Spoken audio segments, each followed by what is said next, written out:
The fourth industrial revolution shadows other revolutions which are taking place. One example is the genetic revolution. The genetic revolution refers to how cheap and easily used tools are used by scientists to alter our DNA. And the forefront of that tool is called CRISPR-Cas9. So what is CRISPR-Cas9? Well, clustered regulatory interspaced short palindromic repeats, or CRISPR, that's the long word, is a biological tool which was discovered in 2012, about 8 years ago, by two scientists called Jennifer Doudna and Emmanuel Charpentier. They were researching about the bacterial defense against virus. What they discovered was that the bacteria cut off the virus's DNA.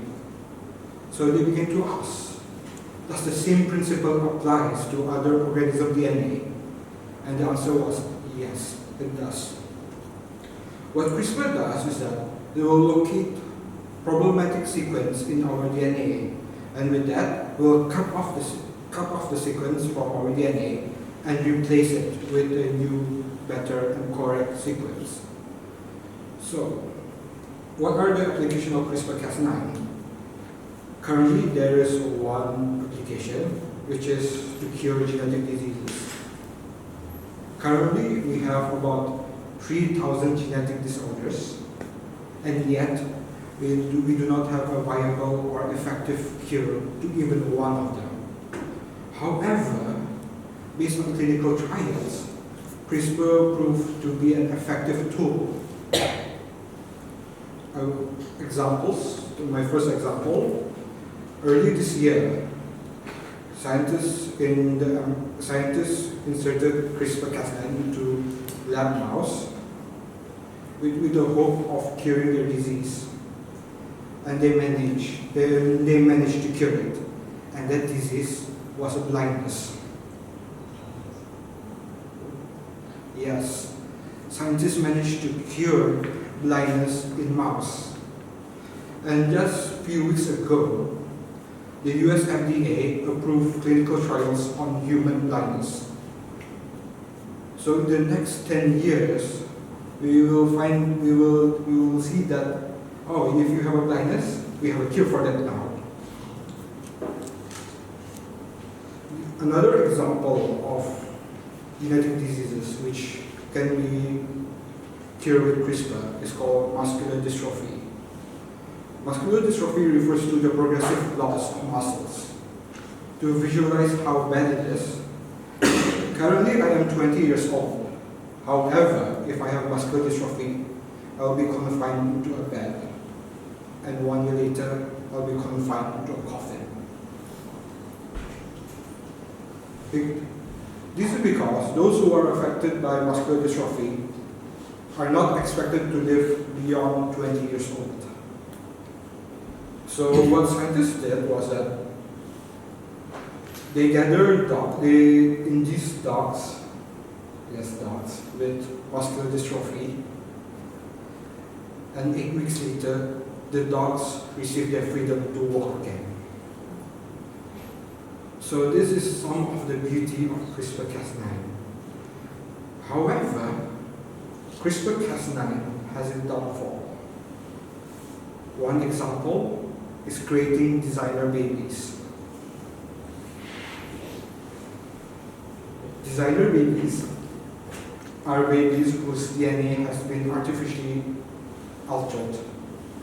There are various reasons why we want to alter our future generation DNA. One example, the first reason was to cure diseases. Some of you might have actually heard last year about how a scientist in China managed to cure HIV from embryos.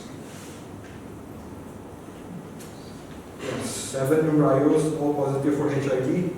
The scientists introduced CRISPR-Cas9, and now they are AIDS-free. However, The another reason why some people want to create designer babies is for the babies to be immune from such diseases. Example, in the future we may have the ability to be immune from cancer, from obesity, from dementia. And the final reason why people wish to artificially alter their future genes is to introduce ideal or superior traits. For example, maybe two parents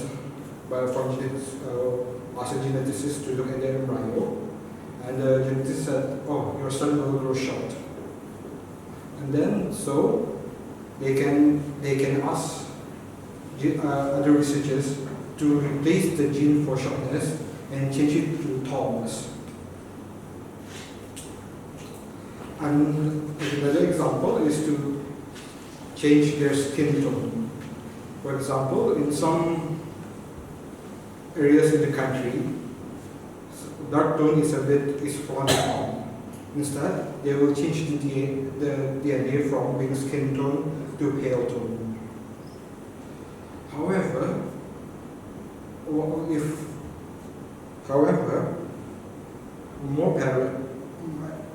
if one parent have access to this package, shouldn't all parents have access to it? And if all parents have access to it, wouldn't the next generation be physically similar to everyone? And later in time, there will be no distinction between you and me. So to conclude, I talk about the beauty of CRISPR-Cas9, which is to cure diseases such as blindness and muscular dystrophy. However, CRISPR-Cas9 has the potential to make man-made babies. So back to you, Dr. Sir.